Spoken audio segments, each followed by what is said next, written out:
Romo, suster, frater, Bapak Ibu, saudara-saudari umat beriman yang terkasih. Dalam kehidupan kita sebagai orang beriman harusnya kita lebih sering mendengarkan firman-firman Tuhan daripada mendengarkan berita-berita lain. Kita harus sungguh-sungguh memasang telinga untuk apa yang Tuhan mau dari kita. Bagi kita orang Katolik, bacaan-bacaan sudah diatur. Hari ini bacaannya ini sepanjang tahun. Artinya kalau kita sungguh-sungguh mau mendengarkan firman-Nya, maka kita akan sungguh-sungguh memiliki hati yang peka, telinga yang peka. Oh Tuhan tidak suka saya buat ini. Oh Tuhan tidak mau saya menjadi orang yang malas.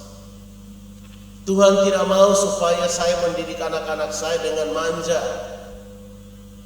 Tuhan mau supaya saya mendidik anak-anak saya menjadi anak-anak yang mandiri, menjadi anak-anak yang tahu sopan, tahu etika dan seterusnya. Oh Tuhan mau supaya saya menjadi orang tua yang bagaimana dalam hidup, menjadi suami yang bagaimana, menjadi istri yang bagaimana. Tetapi kalau berita-berita dunia, suara orang-orang, biasa mereka akan datang dengan gosip. Kau tahu tidak? Ada loh orang ngomong kau seperti ini. Kau tahu tidak kemarin tetangga itu jelekan kau punya nama, jelekan kau punya keluarga. Akhirnya kita menjadi bermusuhan.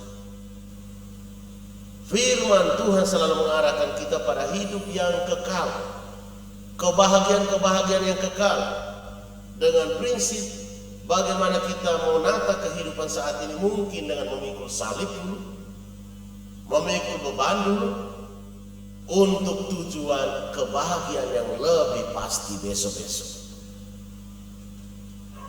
Karena apa? Karena Tuhan kita tidak pernah akan membuat kita menjadi umat-umat yang manja. Tapi Tuhan kita mau supaya kita tampil menjadi umat-umat, anak-anaknya, putra-putrinya yang mandiri. Maka dalam keadaan apapun kalau Tuhan menciptakan seseorang, biasanya kalau kita lihat ada keterbatasan fisik, tapi Tuhan karuniakan sesuatu yang lebih daripada orang lain.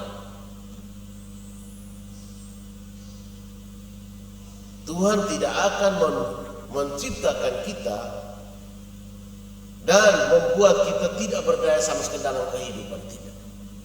Kalaupun ada orang yang memiliki keterbatasan secara fisik, biasa dia dikaruniakan sesuatu yang lebih. Atau ada orang tua tertentu dikaruniakan anak-anak yang kurang secara mental. Itu bagian dari bagaimana kita sebagai orang tua mau tidak merawat anak ini. Selalu ada rencana Tuhan yang besar sekali di balik semua apa yang ada pada kita. Tidak ada sesuatu pun yang secara kebetulan. Kadang-kadang keluarga-keluarga tertentu diberikan orang tua yang sakit-sakitan. Lalu kalau orang cepat menyerah, mereka katakan ledek, titip aja di panti jompo, karena orang tua kita sudah tidak bermanfaat.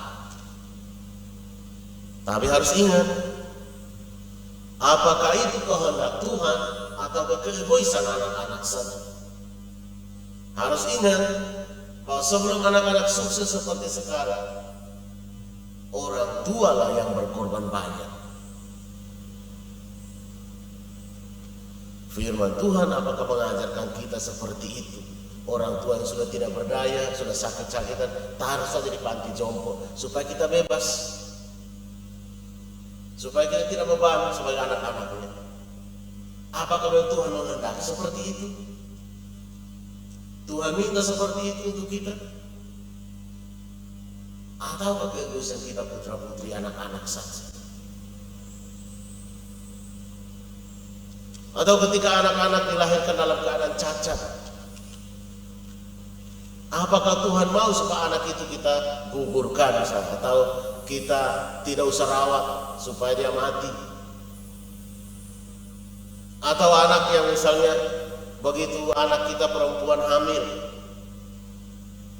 suaminya kita lihat mungkin kurang bertanggung jawab, kita minta supaya gugurkan saja deh, daripada nanti lahir anak tidak ada bapaknya.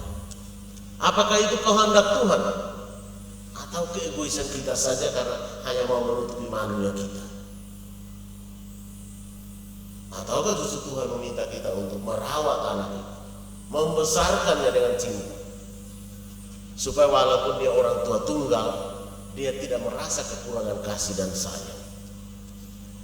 Siapakah ibuku? Siapakah saudara-saudariku?